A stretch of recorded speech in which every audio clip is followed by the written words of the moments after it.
আমরা মুসলমান এমন একটা ধর্মকে অনুসরণ করি, এমন একটা ধর্মের নীতি আমরা মেনে চলি যে ধর্মের মধ্যে মুসলমানরা হিন্দুদের উপর আক্রমণ করতে পারে না, বৌদ্ধদের উপর আক্রমণ করতে পারে না, খ্রিস্টানদের উপর আক্রমণ করতে পারে না।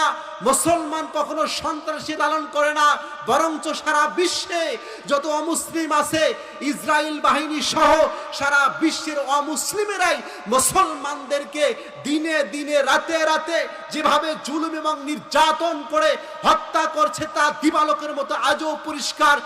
সেই হত্যার সাথে ন্যূনতম মুসলমানদের কোনো সম্পর্ক নেই, ঠিক কিনা বলেন?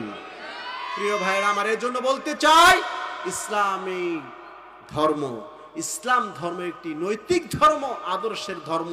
এটাকে কলঙ্ক করার ক্ষমতা কারো নেই প্রিয় ভাইরা আমার। সেজন্য বলতে চাই আমরা মুসলমান।